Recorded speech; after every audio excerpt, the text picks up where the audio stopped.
지난 시간에 제가 말씀의 은혜를 나누면서 예수님이 담을 허셨다는 것을 좀 나누었습니다. 사람과 사람 사이에 있는 담. 가장 큰 담은 사람과 하나님 사이에 있는 담. 그 담을 예수님이 허셨어요. 담을 예수님이 허셨다 그러면 아니 무슨 담이 있습니까? 담이 없다고 생각할 수 있지만 사람과 사람 사이에 담이 있습니다.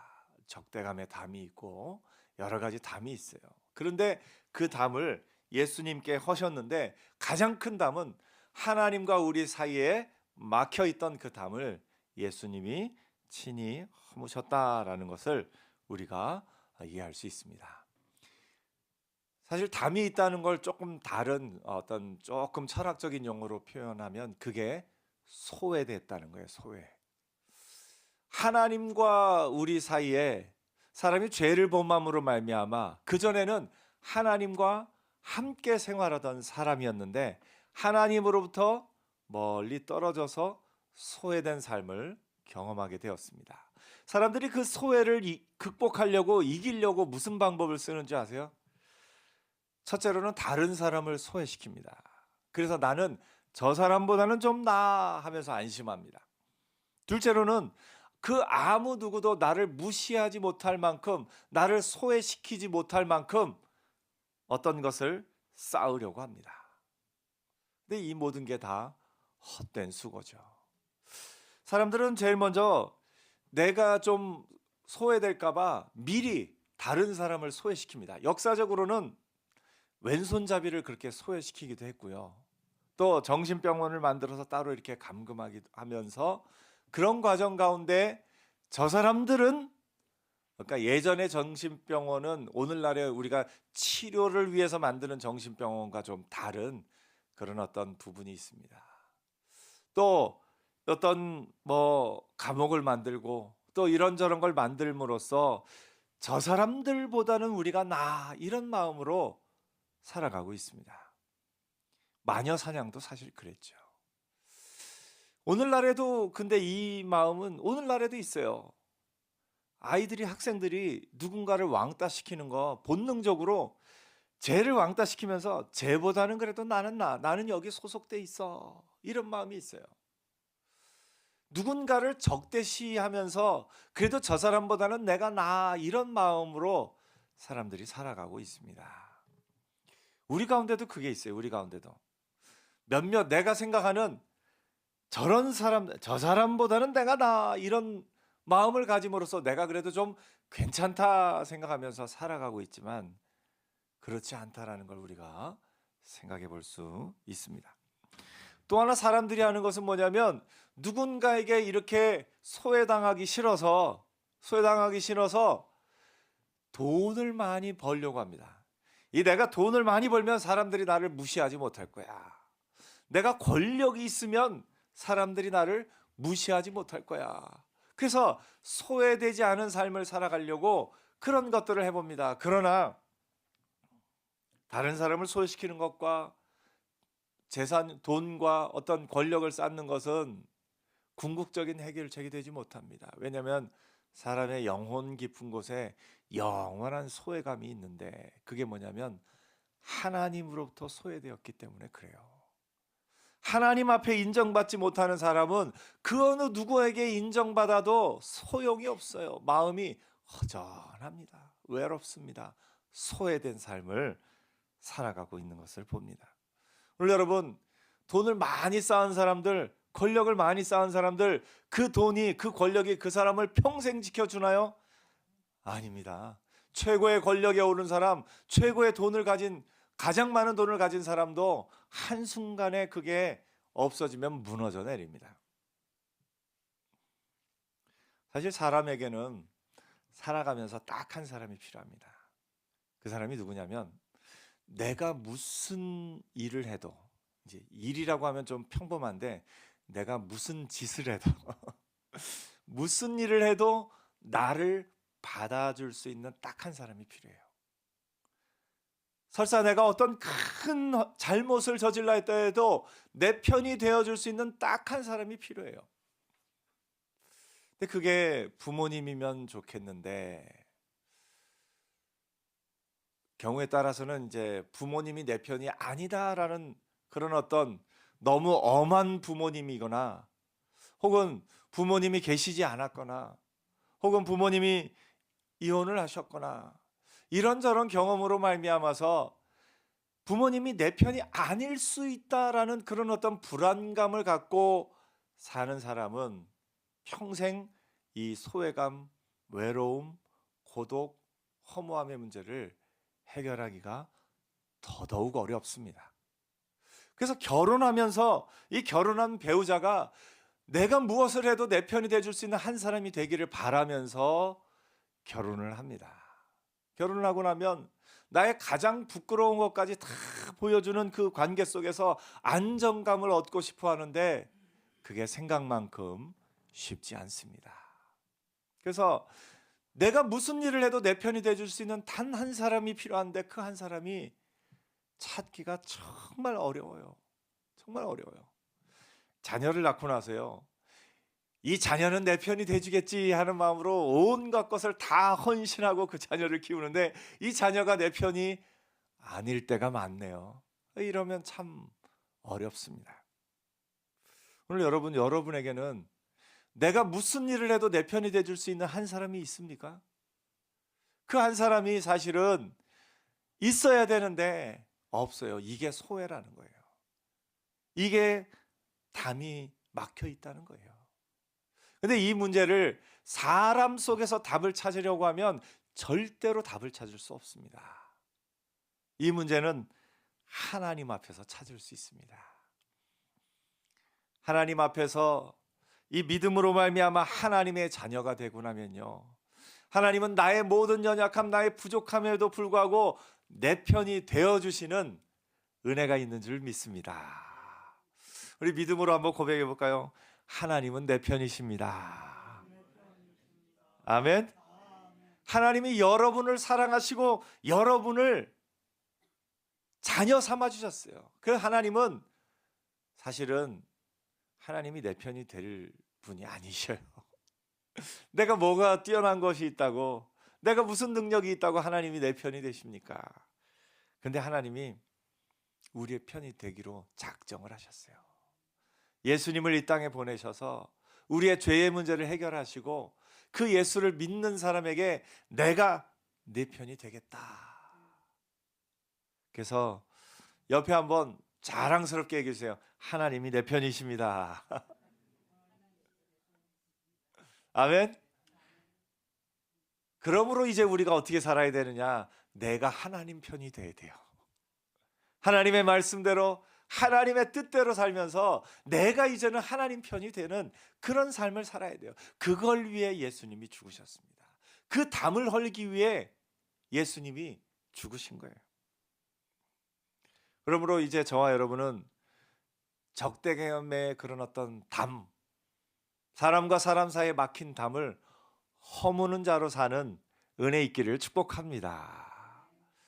이 담을 허무는 능력자들은요, 나하고 친한 사람과의 관계에 있어서만 담을 허무는 게 아니라요, 좀 내가 별로 안 좋아하는 사람, 나하고 좀 참 안 맞는 것 같은 사람, 그런 사람과도 가까워질 수 있으면 그게 믿음의 능력자예요.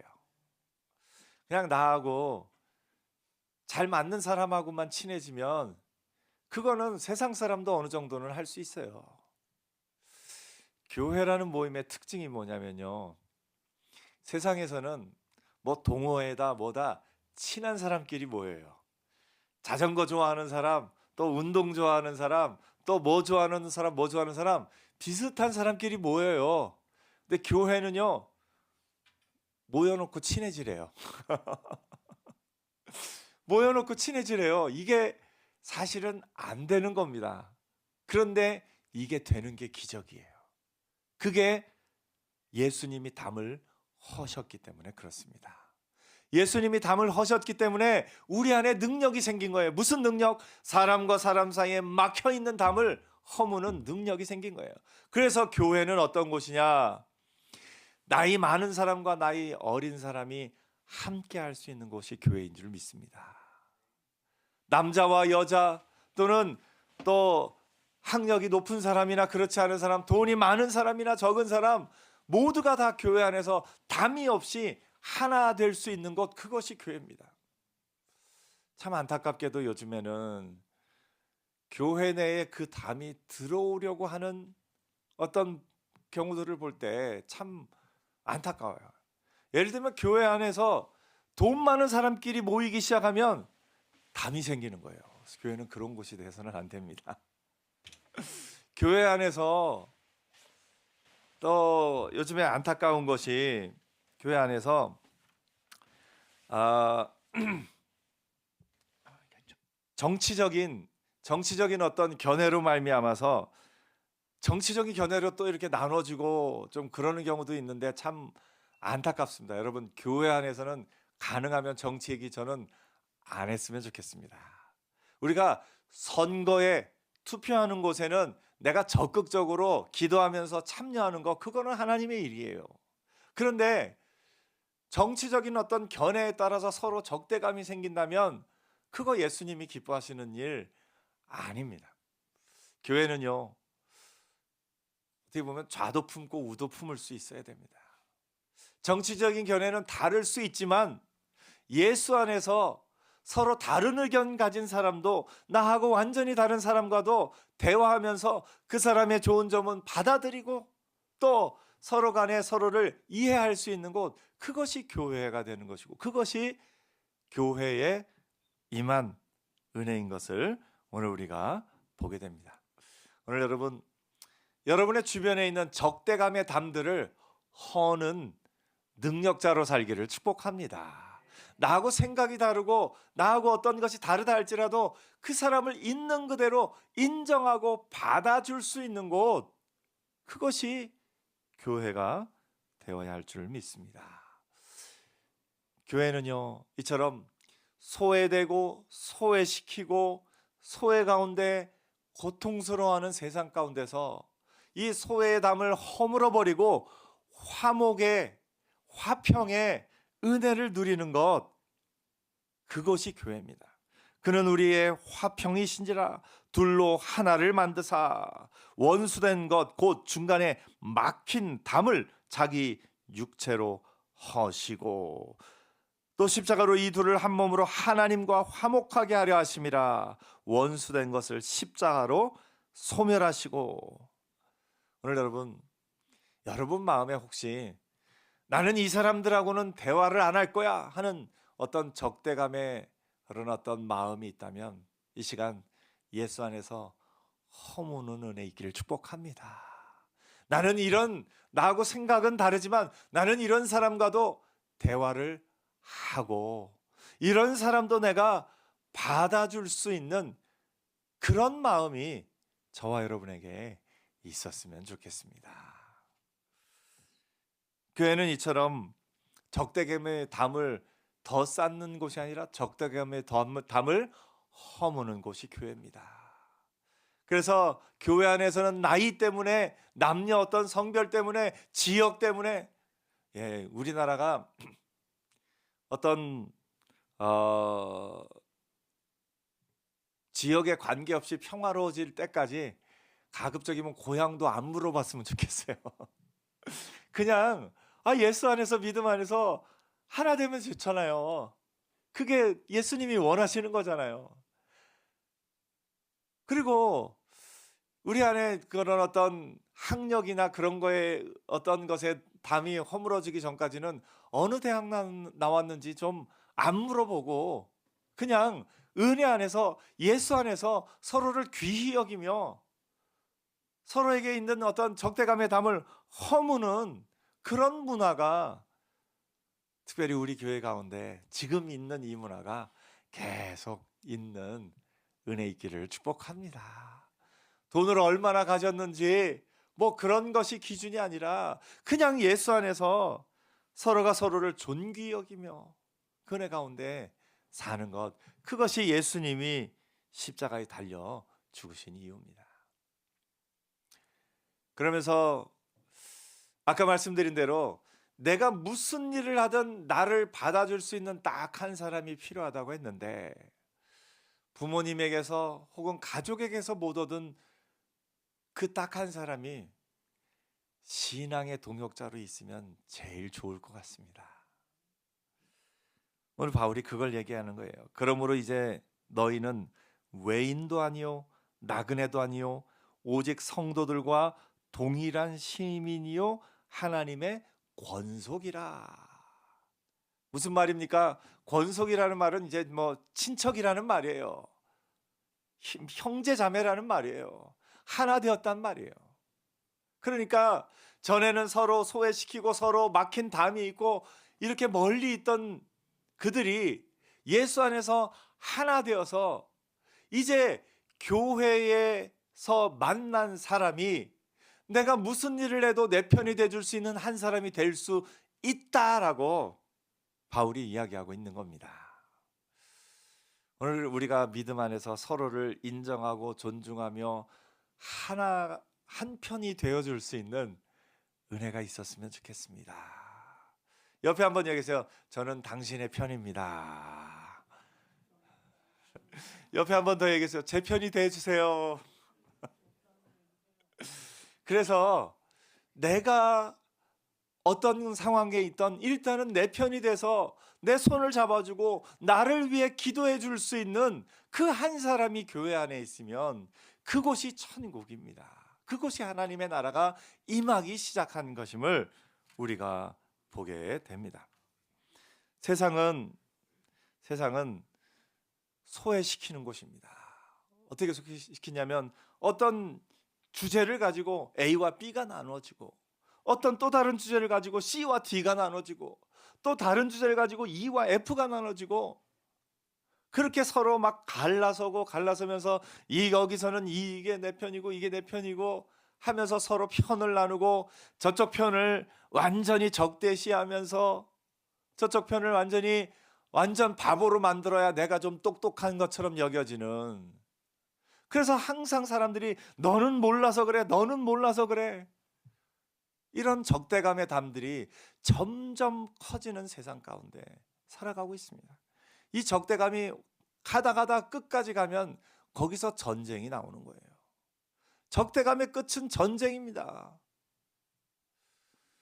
오늘 우리가 이 세상 가운데 평화를 찾는 길은 오직 예수 안에 있는 줄 믿습니다. 그래서 교회부터 시작해서 교회 안에서 예수 안에서 우리가 서로 이 적대감의 담을 허물어 버리고 서로를 귀히 여기며 서로를 칭찬하며 존귀 여기며 동일한 시민이요 하나님의 권속이라. 믿음 안에서 우리가 하나님 나라의 친인척인 줄 믿습니다. 그래서 우리가 교회 안에서 서로를 지적하고 공격하고 비난하는 것이 아니라 인정하고 받아주고 격려하고 힘을 주는 것, 그것이 교회가 교회 안에서 해야 할 일인 줄 믿습니다. 바울은 이거를 이제 뒷부분에서는 건물로 표현합니다. 제가 처음에 교회에 대해서 얘기하면서 교회는 건물이 아니다.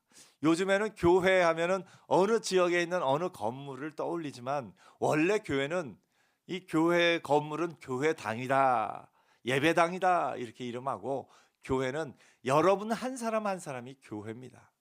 하나님을 믿는 예수 안에 있는 사람들의 모임이 교회, 회가 모일 회자예요. 그래서 여러분 한 사람 한 사람이 교회예요. 근데 바울이 오늘은 그 교회를 또 건물에 비유하네요. 뭐라고 비유하냐면 너희는 사도들과 선지자들의 터 위에, 터가 중요하죠. 사도들과 선지자들의 터 위에 세우심을 입은 자라 그리스도 예수께서 친히 모퉁이 돌이 되셨느니라. 그 안에서 건물마다 서로 연결하여 주 안에서 성전이 되어가고, 건물로 비유합니다. 그래서 우리가 사도들과 선지자들의 터 위에서라는 것은 사도들과 선지자는 말씀을 의미합니다.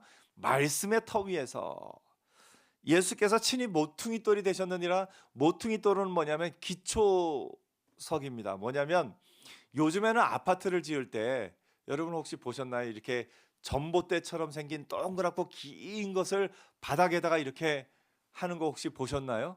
그 바닥을 그렇게 그런 어떤 콘크리트 같은 것으로 아예 콘크리트를 이렇게 쫙 타설을 하든지 집을 지을 때는, 아니면 이 아파트나 이런 걸 지을 때는 바닥에 세로로 길게 전봇대 같은 것을 촘촘하게 해서 바닥이 안전하고 견고하도록 한 후에 그 위에 건물을 세웁니다. 그것이 모퉁이돌이에요. 그 건물의 모든 하중을 한 몸으로 받는 것이 모퉁이돌이에요. 모퉁이돌을 옛날에는 이 집을 지으면 그 구석에다가 큰 어마어마하게 큰 돌을 그 밑에 놔서 그 돌 위에다가 건물을 이렇게 지었던 것을 보게 됩니다. 예수님이 친히 모퉁이돌이 되셨느니라. 우리가 가진 그 모든 짐을, 그 무게를 예수님이 친히 감당하신다라는 의미를 담고 있습니다. 그 안에서 건물마다 서로 연결하여 주 안에서 성전이 되어가고, 우리 한 사람 한 사람이 하나님 나라 성전의 벽돌이 되는 거예요. 벽돌이 되어서, 이 벽돌은요, 중간에가 비어져 있으면 그 건물은 무너져 내립니다. 벽돌은요, 서로 딱딱 이렇게 서로가 서로를 지탱하고 서로가 서로를 견디게 하는, 그렇게 있어야 이 건물이 온전하게 서가는 것임을 보게 됩니다. 그래서 건물마다 서로 연결하여 주 안에서 성전이 되어 간다는 건, 이 교회가 이루어지기 위해서 우리가 서로가 서로에게 힘이 되는 사람으로, 서로를 존귀히 여기며 서로를 칭찬하며 격려하며 나가야 함을 한 번 더 바울이 이야기해 주고 있는 겁니다. 오늘 저와 여러분은 하나님 나라의 벽돌입니다. 아멘. 예, 나는 하나님 나라의 벽돌이다. 그래서 하나님 나라를 내가 세워가고 있는 겁니다. 내가 이 옆에 사람과 서로를 귀히 여기며 나갈 때, 그게 하나님 나라가 하나하나 이렇게 세워져 가고 있는 것을 보게 됩니다. 오늘 적대감이 쌓여가는 이 세상 가운데 적대감의 모든 벽을 허무는 자로, 그런 능력자로 사는 저와 여러분 되기를 축복합니다. 여러분 안에 그 능력이 있습니다. 적대감의 벽을 허물 만한 능력이 저와 여러분 안에 있습니다. 그래서 교회 안에서 서로를 볼 때에 무슨 일이 있어도 내 편이 되어줄 한 사람이 저와 여러분이었으면 좋겠습니다. 그렇게 믿음의 동역자로, 기도의 동역자로 사는 저와 여러분 되기를 축복합니다. 기도하겠습니다.